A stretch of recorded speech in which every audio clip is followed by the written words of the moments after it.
자, 두 번째 시간은 문제 행동의 원인과 그리고 유형에 대해서 살펴보도록 하겠습니다. 문제 행동에 영향을 주는 요인에 대해서 살펴보도록 하겠습니다.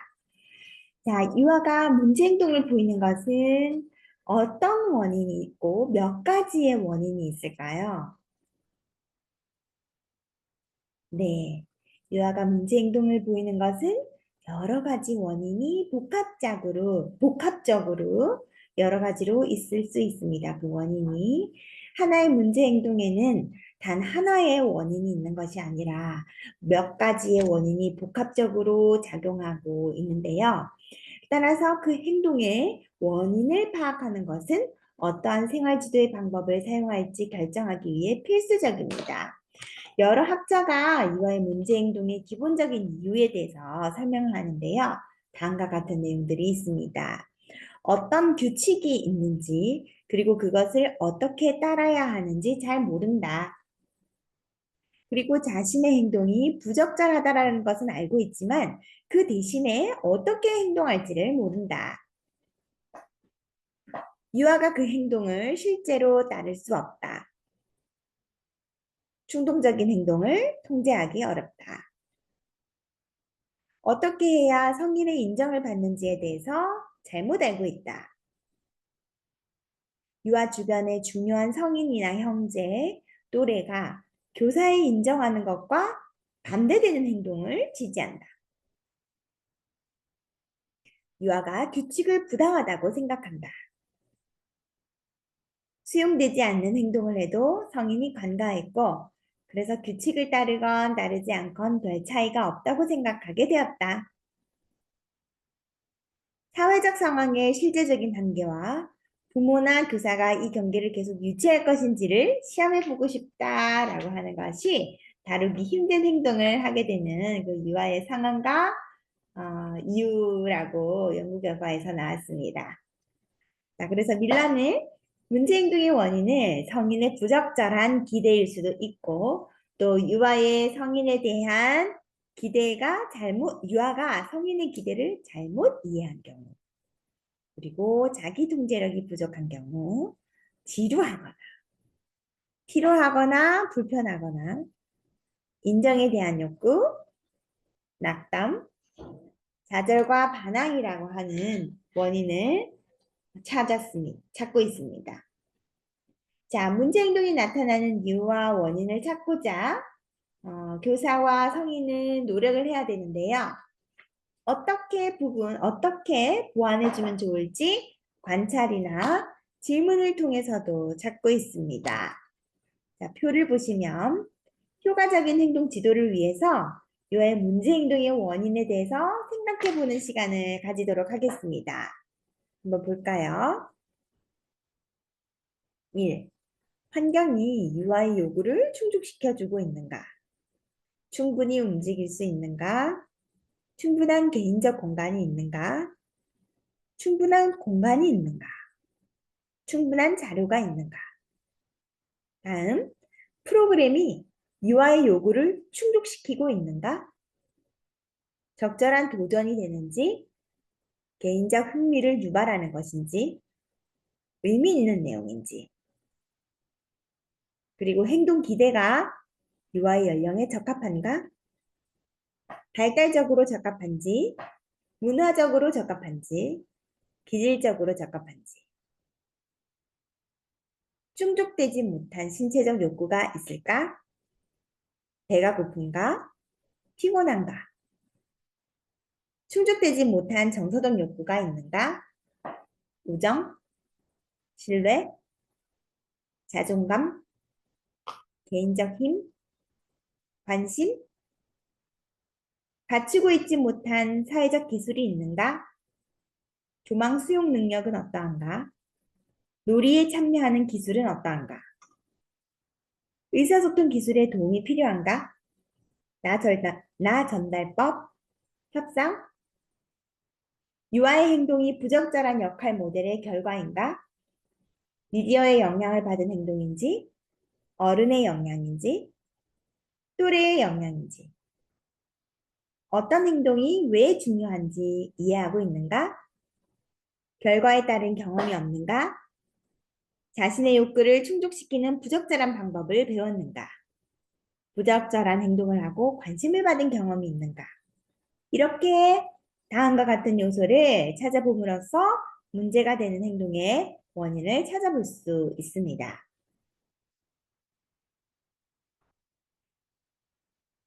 자, 유전과 환경 요인 중에서 어느 요인이 유아의 문제 행동에 더 많은 영향을 미치는가에 대해서는 항상 논의가 되고 있는데요. 문제 행동에도 그 두 요인이 모두 중요하게 적용한다라는 것은 모두 동의하고 있습니다. 그래서 유아의 생득적인 측면인 생물학적인 위험 요인과 물리적 환경에서 초래할 수 있는 위험 요인 두 가지로 나누어서 살펴보도록 하겠습니다. 생물학적 위험 요인은 인간이 생물학적으로 갖고 태어난 선천적인 요인을 의미하는데요. 인간 행동의 많은 부분은 유전적으로 결정되어 있고 유전적인 결정인자는 학습에도 영향을 미칩니다. 첫 번째 기질, 첫 번째 생물학적 위험 요인, 기질입니다. 기질은 환경적 자극에 대한 정서 반응의 질과 강도에서 안정적으로 나타나는 개인차를 의미하는데 활동 수준, 사회성, 과민성과 같은 특성이 포함될 수 있고 기질을 형성하는 심리적 특성은 성인기 성격의 모체가 된다라는 생각을 가지고 영아민 유아의 기질 차이에 대해서 연구해 왔습니다. 기질 연구자들은 기질이 타고난 것으로 유전의 영향을 많이 받으며 중간 정도의 안정성을 보인다고 보고합니다. 기질의 구성 특성에 관한 연구는 학자마다 다른 견해를 보이고 있는데요. 5가지 구성 요소인 활동 수준, 접근 긍정적 정서성, 억제, 부정적 정서성, 지구력, 흥기에 대해서는 모두 일치된 견해를 보입니다. 유아의 행동 문제와 관련된 기질에 대한 연구는 까다로움과 행동 억제를 중심으로 되어 있는데 기질 유형 3가지 중에서 까다로운 유형은 수유, 배설, 수면 등의 생리적 주기가 불규칙하고 예측하기 어렵고 새로운 자극이나 경험에 대해서 부정적이고 회피적인 반응을 하고 강한 정서와 부정적인 정서를 자주 보이고 환경 변화에 대한 적응이 느린 경우였습니다. 그래서 종단 연구에 참여한 영화들 중에서 까다로운 영화들이 다른 영화들보다 더 많은 행동의 문제를 나타내었다라는 연구 결과가 보고되기도 하고요. 또 성인이 되었을 때는 그 까다로움이 보이지 않았다는 것도 연구 결과로 나타났습니다. 그래서 까다로운 기질의 유아들이 반드시 아동기나 성인기까지 행동 문제를 보인다고는 할 수 없지요. 하지만 행동 문제와 관련된 위험 요인으로서의 기질은 유아가 어떤 유형의 기질을 가지고 있느냐 보다는 기질에 적합한 부모의 양육 행동 그리고 자녀의 기질을 제대로 파악해서 부모와 자녀 간의 조화로운 관계를 형성하고 유아의 발달에 도움이 되도록 해야 된다는 것이 중요한 포인트죠. 그리고 기질과 관련되어 있는 것으로 여겨지는 행동 억제는 낯선 사람, 낯선 상황, 새로운 물체에 대해서 두려워하거나 회피 반응을 보이는 것을 말하는데 수줍음 또는 소심함과 유사합니다. 까다로운 기질의 영아는 행동 억제를 보이는 영아 역시 유아기 이후 행동 문제로 나타날 위험이 있는데 극도로 수줍어하거나 소심한 유아들이 특정 훈육에 노출되었을 때 빠르게 그리고 강하게 발달이 이루어지는 것으로 행동 억제에도 긍정적인 측면이 있음을 연구 결과에서 나타났습니다. 다음은 생물학적 위험 요인으로 성별입니다. 일반적으로 남아가 여아보다 신체적 공격과 언어적 공격을 많이 하는 것으로 나타나고요. 남아는 영아보다 서로 때리고 치는 등의 거친 신체 놀이를 더 많이 하고 공격적인 행동을 더 많이 수용하는 경향이 있습니다. 여아는 간접적인 공격성을 많이 보이고요. 신체적인 공격성도 점차 증가하는 양상이 나타나고 있습니다. 정상적인 가정에서는 남아와 여아 모두 비슷한 수준의 공격적인 행동을 하는 것으로 보고되기도 합니다. 다음, 생물학적 위험 요인으로 언어 또는 인지장애입니다. 행동에 문제를 보이는 유아 중 50% 정도는 언어 지체를 경험하고 있는 것으로 나타나는데요. 반사회적 행동을 하는 유아에게서 많이 관찰되는 언어적인 부족 현상은 언어 사용과 관련된 유아의 기억, 듣기, 말하기, 읽기, 쓰기 및 문제 해결 능력에 영향을 미칩니다. 특히 문제 해결에 있어서 언어 사용에 어려움을 겪는 유아는 자신의 요구나 감정을 언어로 표현하는 것이 어렵기 때문에 부정적인 수단인 손이나 발 등 신체를 사용해서 문제를 해결하려 할 수 있습니다. 이러한 경우 교사는 유아를 지도하는 데 어려움을 경험하게 되고 부정적인 상호작용을 할 가능성이 커지는데요. 유아가 문제 행동을 보이는 것이 언어 능력의 부족에 따른 것이면 행동 지도와 더불어 언어 치료의 도움을 제공해야 합니다. 다음 생물학적 위험 요인 인지장애 중 감각기관의 문제입니다.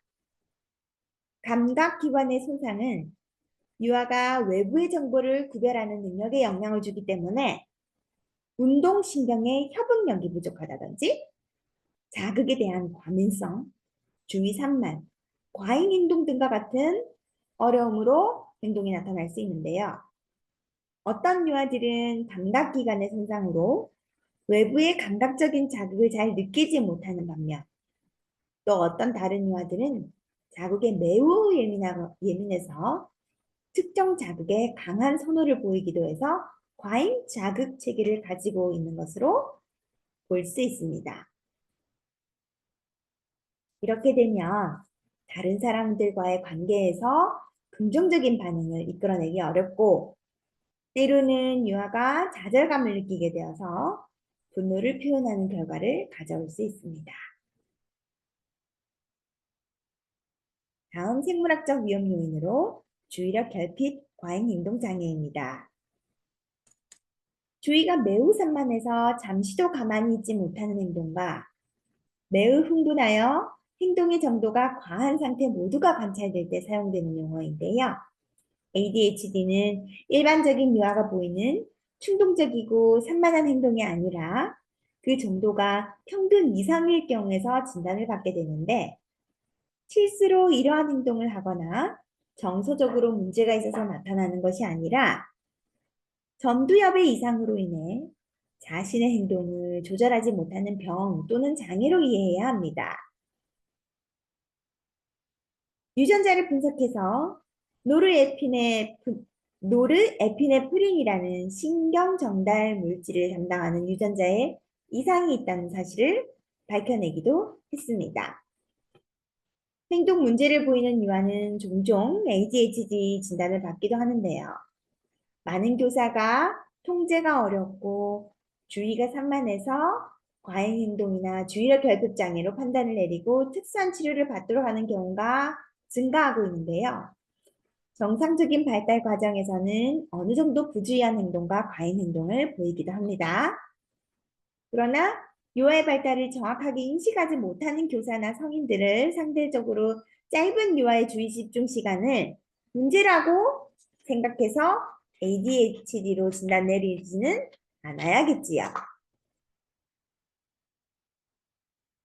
다음은 환경적인 위험 요인입니다. 유아는 가정과 유아교육기관, 놀이터, 또래 집단, 종교 집단, 지역사회 등 다양한 맥락 속에서 상호작용을 하면서 발달하는데요. 이런 환경들은 유아에게 다양한 방식으로 영향을 미치지요. 첫 번째, 가족 및 부모의 훈육 방식입니다. 자, 표를 보실까요?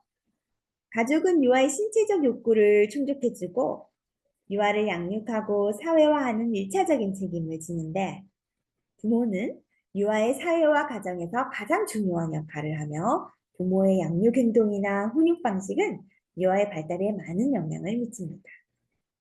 권위가 있는 부모, 권위주의적 부모, 허용적 부모, 무관심한 부모. 이 네 가지로 나누어서 살펴보겠습니다. 여러분의 부모님은 어떤 유형에 속하셨어요? 권위가 있는 부모, 애정적이고 반응적이고 자녀와 항상 대화를 갖는다. 자녀의 독립심을 격려하고 훈육 시 논리적인 설명을 합니다. 이렇게 되는 경우에는 유아가 책임감이나 자신감이나 사회성이 높게 나타날 수 있고요. 두 번째 부모의 유형은 권위주의적 부모입니다. 엄격한 통제와 설정해 놓은 규칙을 따르도록 강요하고요. 훈육 시 체벌을 사용할 수 있고 논리적 설명을 하지 않습니다. 이렇게 되면 유아는 비효율적 대인관계, 사회성 부족, 의존적, 복종적, 반항적 성격을 가질 수 있습니다. 세 번째는 허용적 부모입니다. 애정적이거나 반응적이거나 자녀에 대한 통제가 거의 없고요. 훈육의 일관성이 없습니다. 이런 경우에는 자신감이 있고 적응을 잘하는 편이나 규율을 무시하고 제멋대로 행동할 수 있습니다. 다음 마지막 무관심한 부모인데요. 애정이 없고 냉담하고 엄격하지도 않으면서 무관심한 특성을 보입니다.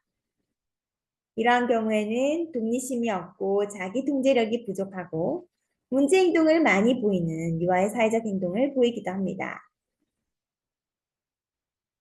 부모의 양육 효능감도 유아의 발달에 미치는 영향에서 양육 효능감이 높은 부모들은 덜 감정적으로 대응하고 좀 더 사회적인 행동을 하게 되고 양육 효능감이 낮은 부모의 유아는 어지럽히고 소란스럽게 하는 문제 행동의 수준이 높습니다. 그렇게 되면 교사 입장에서는 여러분이 만나는 부모가 양육 효능감을 가질 수 있도록 노력하는 것이 유아의 문제 행동을 지도하는 데 도움이 될 수 있겠지요.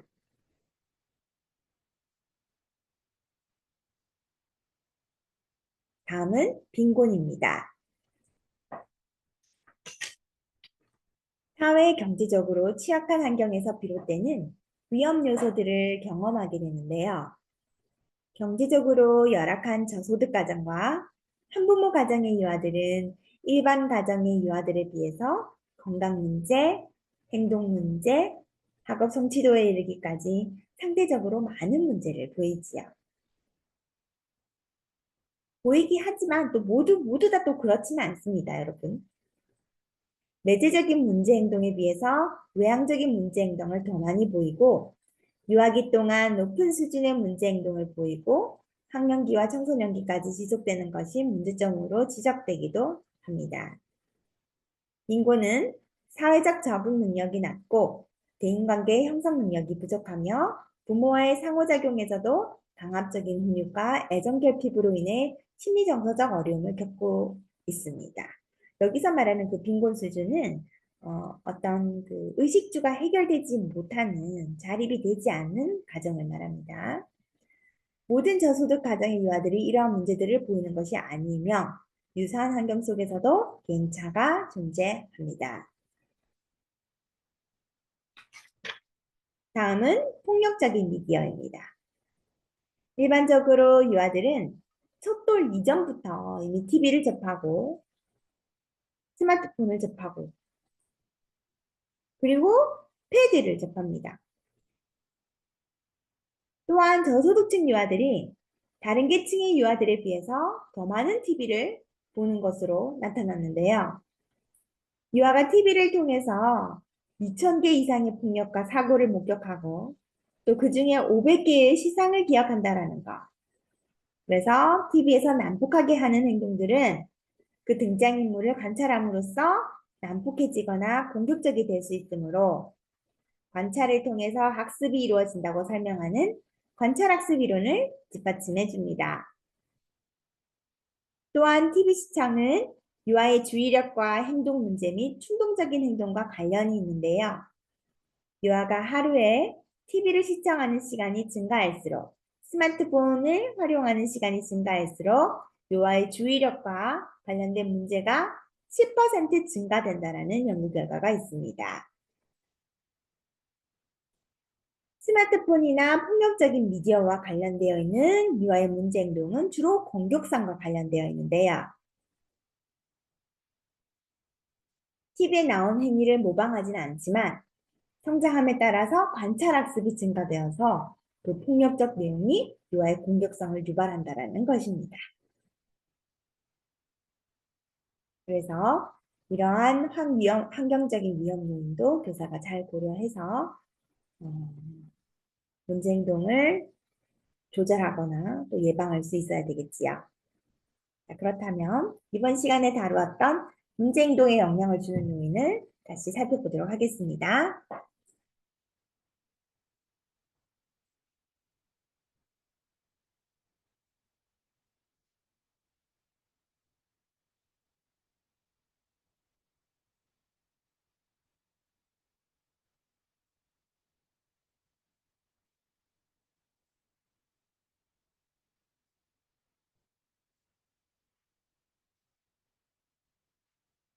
문제 행동의 원인으로 다음과 같은 원인들이 있을 수 있다는 거지요.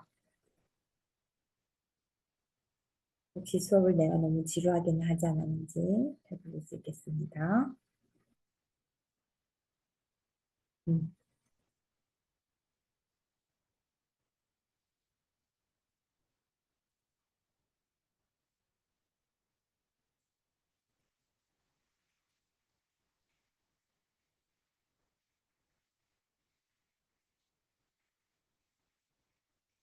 이게 필요하다고 느끼면 이 방법을 적용해야 되겠지요.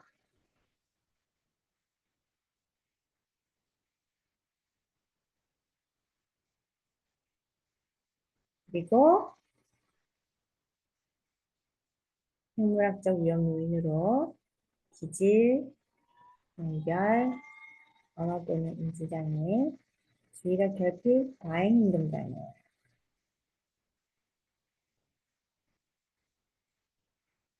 그래서 기질에는 다음과 같은 것들이 유형 문제 행동과 관련이 있더라.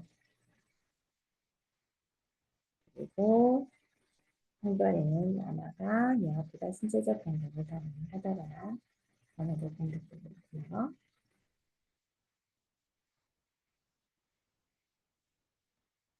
그리고 뇌의 기능과 관련된 문제들, 언어, 기억, 주의력 문제와 관련되어 언어는 언어 능력의 부족으로 문제를 발생합니다.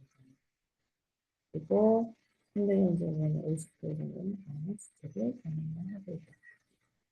그냥 언어로 표현하는 것이 어려우니까 부정적인 수단, 승이나 발 등으로 인체를 사용해서 문제를 해결할 수 있겠지요.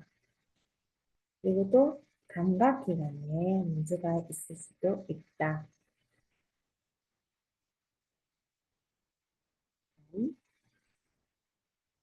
유력결핍의 반응동장은 전두엽의 이상으로 나타나는 운동을 조절하지 못하는 병 또는 장애로 이어집니다.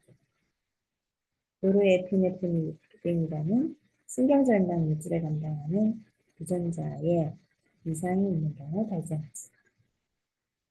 하지만 정상적인 발달 과정에 있어서 어느 정도 모두 부주의한 행동과 과잉 행동을 보이기 때문에 이거가 참 주의 집중 시간이 짧다라는 것을 문제 삼을 때는 이것이 ADHD로 진단되지 않도록 해야 할 것입니다.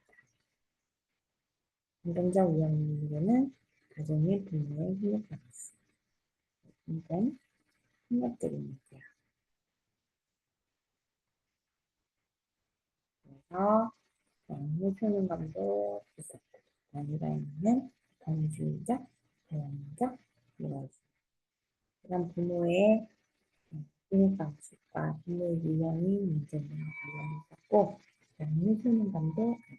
결론이 있었다.